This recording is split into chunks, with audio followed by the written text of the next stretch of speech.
Здравствуйте, дорогие студенты! Сегодня мы продолжаем нашу лекцию, продолжаем цикл наших лекций о системе родства. Первая лекция у нас была относительно системы родства, где мы определились с терминами, что такое родство, система родства казахов и какие термины используются.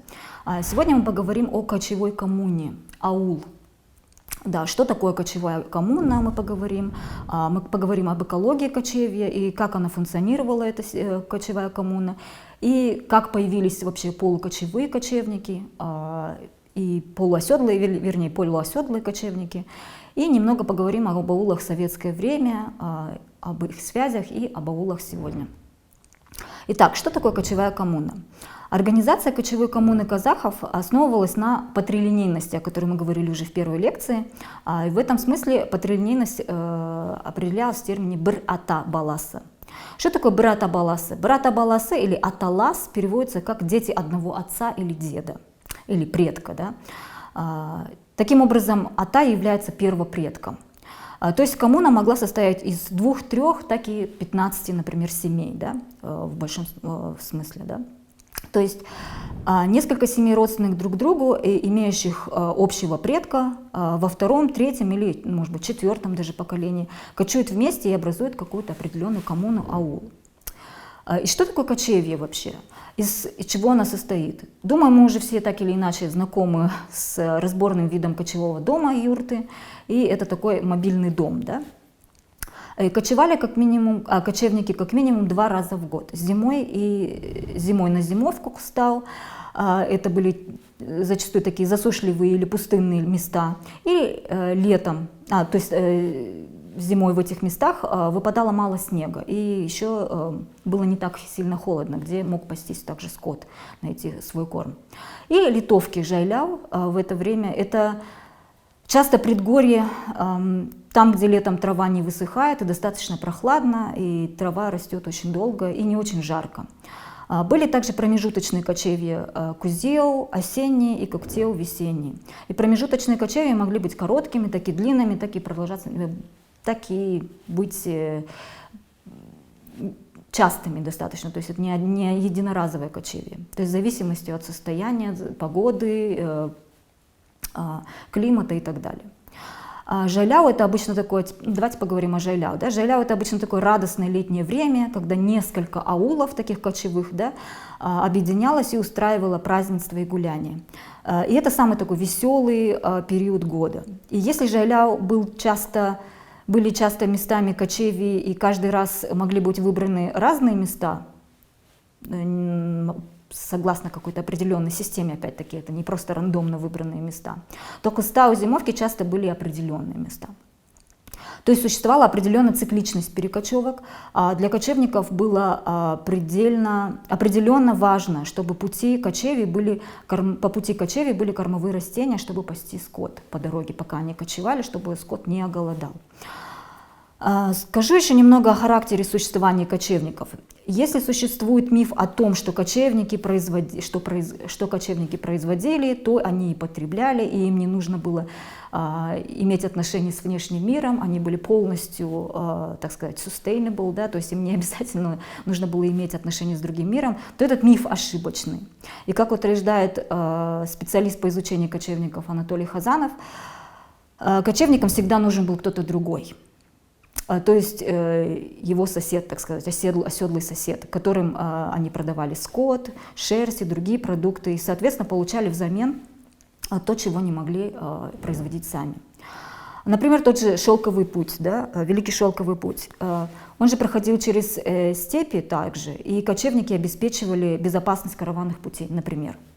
То есть номады-кочевники сами по себе оторванно от мира не существовали и не могли существовать. Также навязанный нам, наверное, советской идеологией миф о том, что кочевничество – это отсталый тип хозяйствования, является, конечно, несостоятельным. Основываясь на трудах, опять же, Хазанова, Маркова, Гельнера, то есть это великих тех ученых, которые занимались кочевниками не только Центральной Азии, то можно уверенно сказать, что кочевое скотоводство никак не является переходной формацией, является особым типом социально-экономической формации и существовал параллельно с оседлыми земледелием. Существует несколько разных теорий, пытающихся или пытавшихся даже объяснить принцип существования казахской кочевой коммуны аул, в том числе и марксистские теории, да, которые у нас, можно сказать, до сих пор еще живы. То есть те марксистские теории, они основываются на сугубо экономической составляющей взаимоотношений между членами коммуны. Конечно, сегодня мы осторожно относимся к подобным теориям и предположениям, сделанным учеными в эту эпоху. Но нужно признать, что структурно-функционалистский подход дает хорошее объяснение о выгоде и необходимости определенным членам общины кочевать именно совместно. Однако, конечно, отрицая священность родственных уз и принадлежность к отделенному мифическому предку, это как бы оспоримо, да, так сказать, сложно отрицать этот момент. Кочевая коммуна функционировала на основе родственных связей.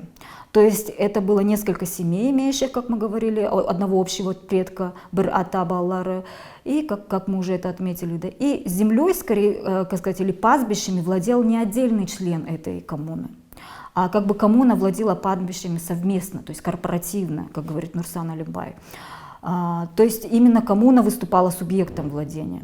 И кочевая коммуна бір-ата была составной частью генеалогической системы жете-ата, о которой мы уже говорили в предыдущей лекции. То есть это все является встроенной в одну большую определенную систему, которая функционировала очень долгое время. Теперь давайте прогуляемся в истории и посмотрим, как и почему происходило оседание кочевников. И, собственно, появился вид полукочевого казаха. Сейчас на слайде вы увидите устав о сибирских казаках, киргизах, то есть 1822 года, реформы Спиранского по привязке казахов к определенной территории. Самих сибирских казахов было решено разделить на внутренних прилинейных и внешних залинейных.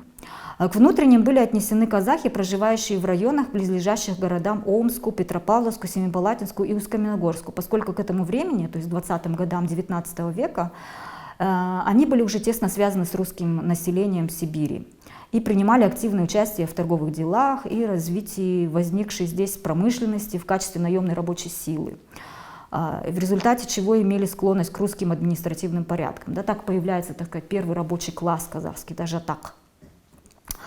А так называемые внешние казахи, то есть кочевья, которых располагались далее вглубь в степи, должны были постепенно, осторожно, сообразуясь со своими традиционными общественными устройствами, приспосабливаться к этим порядкам. Они должны были делиться на трехзвенную по степени соподчиненности административную систему, то есть округ, волость, аул. То есть здесь часть казахов, проживающих в северной и в северо-восточной части Казахстана, становятся полуоседлыми. Им разрешается кочевать на определенных территориях, иметь зимовки в отмеченных местах. Таким образом, казахи привязываются к определенным локациям. Они уже не могут кочевать свободно, как они кочевали до этого. Теперь давайте поговорим о реформах Столыпина, которые, так сказать, продолжили реформы Спиранского, да, ранее. Кто такой Петр Столыпин? Да, Петр Столыпин — это министр внутренних дел при императоре Николае II, да, при последнем императоре. Он был известен как реформатор и политический деятель. И основные направления реформ, проведенных Столыпиным, называемых столыпинскими аграрными реформами, очень важны. Да? Мы сейчас немножечко сделаем экскурс в эти реформы, потому что они очень важны были не только для России, но как и для, так сказать, колонизируемых землях, да, уже, так сказать, колонизированных, мы уже, как сейчас сегодня говорим. Основные Так, мы уже сказали, да. Конечно, для своего времени его реформы были прорывом, так как он предложил решить проблемы социальной напряженности в деревнях, российских деревнях, да, бедности, малоземья, то есть мало земли было, и низкий уровень агрокультуры 3 способами. То есть вот такие прорывные суперреформы были такие. То есть первое было разрушение общины и позволение индивидам создавать индивидуальные крестьянские хозяйства. Второе — переселенческая политика и освоение земель Западной Сибири, Алтая и Дальнего Востока. И третье — землеустройство. А теперь коротко, что из себя представляла крестьянская община, русская крестьянская община, да, в конце 19 века, 20 века. Мы сейчас будем говорить немножечко о русской общине, потому что это важно, так как именно в это время мы знаем, что крестьяне средней полосы России переселялись на земли современной территории Казахстана. В начале этой лекции я уже говорила об особенностях кочевой коммуны казахов. Да? А какой же была оседлая коммуна? Давайте определимся. Это было такое небольшое селение, либо группа небольших близко расположенных селений, состоящих из нескольких домов-хозяйств с общим каким-то землевладением. Структурная община состояла из родственных групп, опять-таки связанных друг с другом родством. Ну, по типу, можно сказать, схожи в каком-то смысле с кочевой коммуной. Однако принципы были другие, но мы об этом не будем углубляться сегодня. То есть, когда Столыпин разрешил индивидуалам выходить из общины и получать земли вне родового надела, коммуна стала разрушаться. Таким образом, это послужило разрушительно для оседлой крестьянской русской общины. Отдельные индивиды и семьи теперь могли выходить из общины и, например, переселяться в земли Северного Казахстана в поисках лучшей доли и лучших земель. Так случился разрыв родственных связей и общин, основанных на этой основе. Масло масляное. Плодородные земли туземцев изымаются в пользу туземцев, ну, так сказать, тех самых туземцев, которые жили и живут в Северном Казахстане, кочевников, так как земледелие считалось более выгодным и прогрессивным, приносящим больше пользы, чем кочевание на этой земле. Но как кочевники использовали землю? Они кочевали на них, они не сажали ничего. И мы уже говорили об этом в предыдущей лекции. Был определенный тип использования земель. Самой главной ценностью для кочевника был скот. И хоть и для земледельца, и кочевника земля имела первостепенную значимость, использовали они ее по-разному. Это тоже необходимо знать.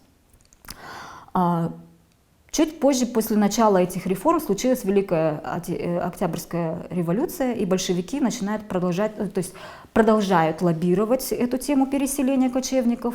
Значит, кочевников Казахстана, тех, кто стал полуоседлыми ранее, и Средней Азии насильно заставляют оседать. То есть мы помним, да, насильственная седентаризация, и мы знаем, что эта кампания имела колоссальные последствия. Нужно упоминать, что насильственное оседание кочевников шла параллельно с коллективизацией. И это уже известные исторические факты. И насильственная седентаризация стоила казахам, как мы знаем, как минимум 2 миллионов жизней. Об этом пишут и занимаются многие ученые, в том числе и зарубежные ученые. Голод в степи, который последовал множеством этих и других реформ, проделанных большевиками, так же, как и невероятное количество откочевок кочевников. Так появились, конечно, диаспоры, казахские диаспоры, но об этом это уже другая тема, конечно. То есть казахские диаспоры, например, в Китае, в Монголии и так далее, и в Турции, в Индии, в Пакистане, в Афганистане. Плодородные земли кочевников, в основном Джайляу или Литовки, были изъяты в пользу крестьян, переселенцев в центральной части России, и кочевники были вытеснены в засушливые зоны центрального и южного Казахстана. Итак, советская власть продолжает лоббировать эту тему переселения, как мы уже сказали, однако уже под названием интернационализма и строительства новой советской нации. То есть уже поменялось название, а система, метод поменялось название, а действия те же самые остались. Все традиционное признается отсталым и преступным. Дается возможность получить образование. И после получения специальности, как вы, наверное, помните или слышали, уже было распределение, да, молодых специалистов. То есть молодых специалистов распределяли по регионам всего Советского Союза. Это означало, что молодые члены семьи отрывались от своих семей и строили свою жизнь уже вне коммуны. Однако, если мы представим себе, что ко всем молодым рабочим кадрам это применялось в равной мере, то связи прерывались, конечно, не у всех. Для бывшего кочевника большое расстояние не имело никакого значения. Кочевник часто проходил огромные расстояния в прошлом, да, и это не было для него в новинку. Наоборот, молодой кадр был распределен в город, становился социальным капиталом для его родни. Не только для семьи, но и для родственников, да, включая даже дальних. Наверное, вы, например, сталкивались с таким понятием, как родственники из аула приехали. То есть это образ часто используется в кино даже, например. Да? То есть тот человек, тот родственник, который находился в городе, становился точкой доступа к городским возможностям. Я не хочу сказать, что для потомков европейских переселенцев было сложно поддерживать связи, они ведь тоже каким-то образом кочевники в своем смысле, да? Но европейские переселенцы строили и выстраивали свои новые связи на новом месте уже немножко по-другому. Вот. Теперь давайте поговорим немножечко об аулах в советское время и о связях об аулах сегодня. Советский Союз, коллективизация, окончательная седентаризация казахов, новый вид коммуны колхозов, коренное население использовалось в качестве чабанов в это время.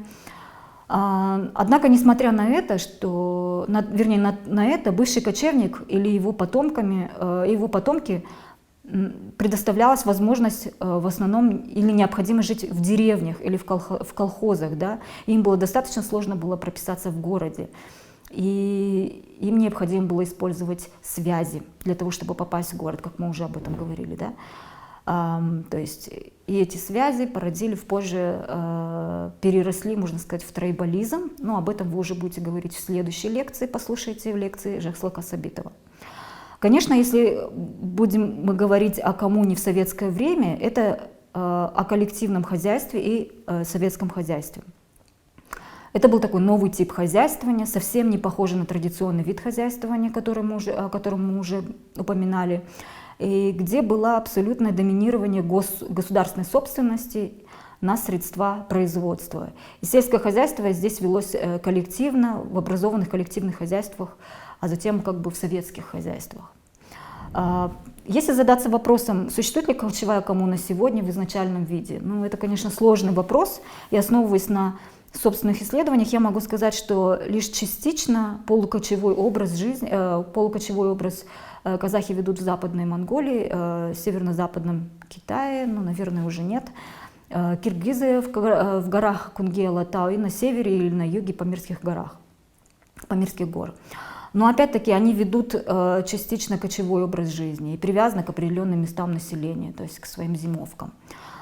Частично полуоседным кочевничеством занимаются казахи в юго-восточной части Казахстана. И это в основном представители бывших диаспор Китая и Монголии. На чем хотелось бы сделать акцент? Несмотря на жесткие условия, в которых пришлось кочевой коммуне просуществовать, знания о генеалогии все же остались живы, как ни странно. Да? Не везде, но в основном. На это, конечно, повлияли многие факторы, в том числе и величина территории Казахстана, где юг был менее колонизирован, чем север и восток. И также факт миграции кочевых казахов позволило им найти в той или иной мере сохранить культуры, в том числе и шежире, о котором мы говорим. И в заключение хотелось бы сказать, что мы сегодня ознакомились со структурой кочевой коммуны и увидели, как и каким образом кочевая коммуна казахов претерпела изменения. Мы увидели, что отношение к связям и способность выстраивать связи по-кочевнически все-таки осталось у казахов, и теперь уже практически полностью оседлых. Ну, что уж там говорить о оседлых. Мы поняли, что кочевое скотоводство было особым типом хозяйствования и никак не было переходной формой. И наоборот, согласно исследованиям ученых, специалистов по кочевым культурам, только богатые и зажиточные могли позволить себе кочевать еще в древности. И в то время те, у кого не было достаточно ресурсов, оставались возделывать земли и были привязаны к ней. Спасибо большое.